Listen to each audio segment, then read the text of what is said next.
जय जय श्री राधे। ब्रजकनिका आप सभी का श्री धाम वृंदावन से बहुत बहुत स्वागत, बहुत बहुत अभिनंदन, बहुत बहुत वंदन करती है।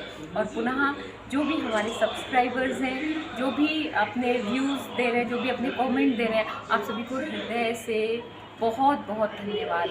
और ये हमारी तुलसा मैया जी है। आज इनके साथ हम लोग खड़े होकर के कुछ वृंदावन से रिलेटेड कुछ चर्चा करने वाले हैं, क्योंकि आप में से बहुत सारे लोग ऐसे हैं जो वृंदावन आना चाहते हैं, या फिर जो लोग पहली बार वृंदावन आ रहे हैं तो उन्हें किन बातों का ध्यान रखना है।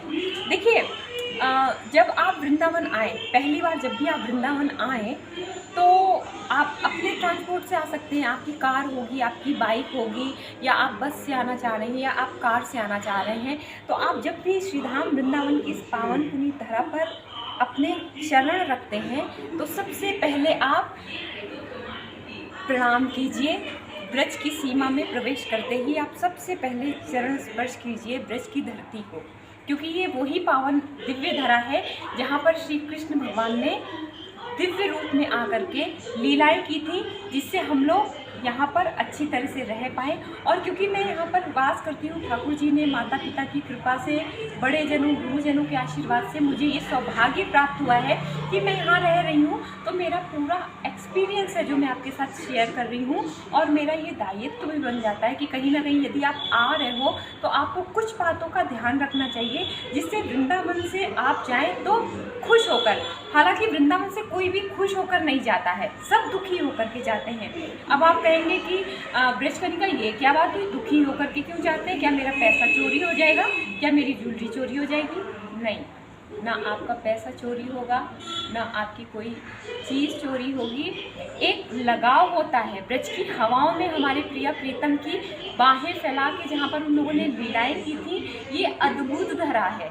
जब आप यहाँ से जाते हो ना तो आपका मन नहीं करता कि एक बार फिर से बिहारी जी से मिल लें, एक बार फिर से उनको निहार लें, एक बार फिर से अपने राधा रमण जी से मिल लें, एक बार फिर से अपने राधा वल्लभ जी से मिल लें। और आपके आंखों से बिना कुछ सोचे समझे आंसू निकल आते हैं। यमुना मैया को जब मैं भी कभी जाती हूँ ना, तो मैं लिटरली बताऊँ ना, मेरा यमुना मैया को छोड़ के जाने का मन नहीं करता। बस यही लगता है कि ये साथ साथ चले या मैं इनमें समा जाऊँ। इतना प्रेम होता है। और ये प्रेम कब प्राप्त होता है? जब राधा रानी जी की आप पर कृपा होती है, हम पर कृपा होती है। तो आप जब भी वृंदावन आए तो सबसे पहली चीज़ का ध्यान रखना है कि कोई भी गोल्ड की ज्वेलरी आप पहन कर ना आए। कान में बहुत बड़े बड़े से ऐसे ऑर्नामेंट्स टाइप में वो पहन के ना आए।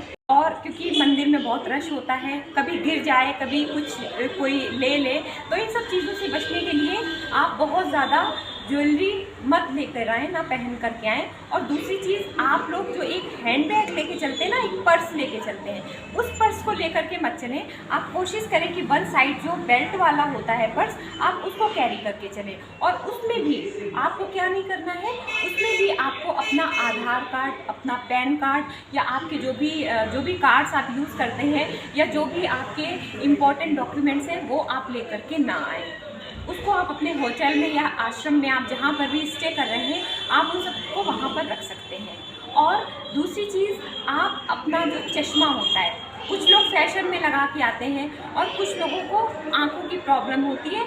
लेकिन मैं आपको सजेस्ट करूंगी कि अगर आपको दिख रहा है, अगर आप प्रॉपर तरीके से देख पा रहे हैं, तो आप चश्मा भी कैरी ना करें, चश्मा भी अपने रूम पर छोड़ के आएँ।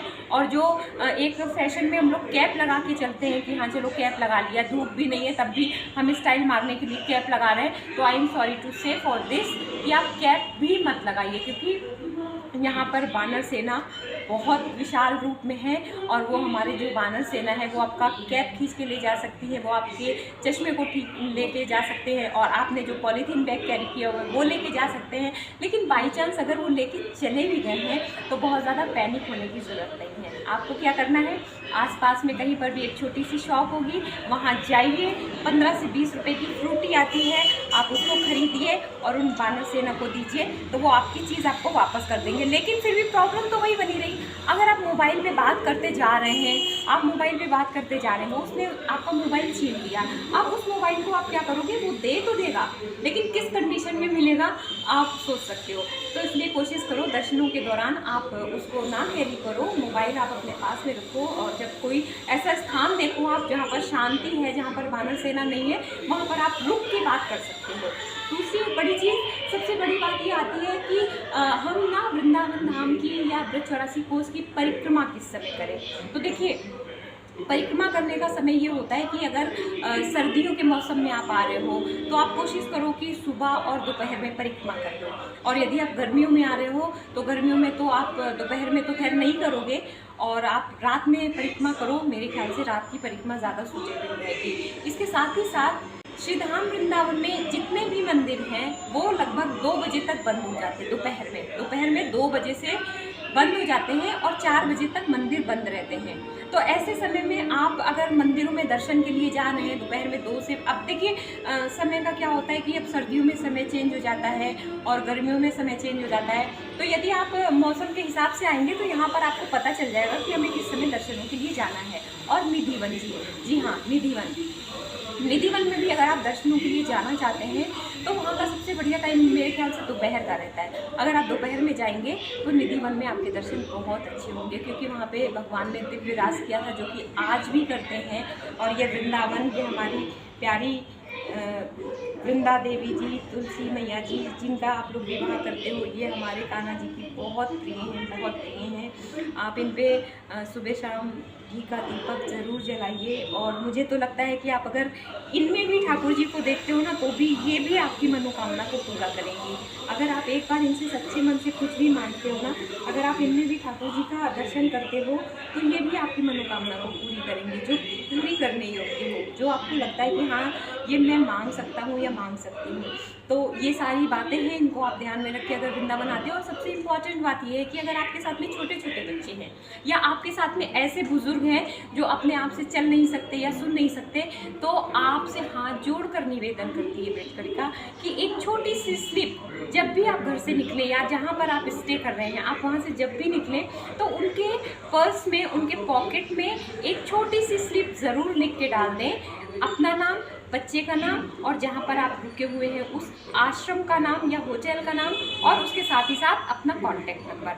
तो ये सारी चीज़ें अगर आप ध्यान में रखते हैं, इन सब बातों को ध्यान में रखते हुए यदि आप वृंदावन आते हैं तो आपकी यात्रा बहुत मंगलमय होने वाली है। और अगर आप आएँ तो आप मुझे कमेंट में बताएं तो मैं आपसे ज़रूर मिलूँगी, ये मेरा सौभाग्य होगा। और पुनः ये ब्रजकलिका आप सभी का आभार व्यक्त करती है कि आप लोग श्री धाम वृंदावन की इस पावन दिव्य धरा से जुड़ रहे हैं, चैनल को लाइक कर रहे हैं, सब्सक्राइब कर रहे हैं, कमेंट कर रहे हैं, और थोड़ी सी कोशिश और कीजिए कि इसको और बढ़ाइए, क्योंकि आप जितना प्रेम दे रहे हो ना तो कहीं ना कहीं हौसला बढ़ रहा है। तो मैं यही आग्रह करना चाहूँगी कि आप ब्रजकलिका चैनल को लाइक कीजिए, सब्सक्राइब कीजिए, शेयर कीजिए, कमेंट कीजिए और ज़्यादा से ज़्यादा लोगों तक पहुंचाइए, ताकि हम लोग वृंदावन से रिलेटेड और भी जो भी जानकारी है और आपके जो सवाल हैं वो भी आप पूछ सकते हैं। ब्रज से रिलेटेड, कान्हा जी से रिलेटेड, हमारी श्री राधा रानी से रिलेटेड, यमुना मैया से रिलेटेड आपके जो भी सवाल हैं आप पूछ सकते हैं।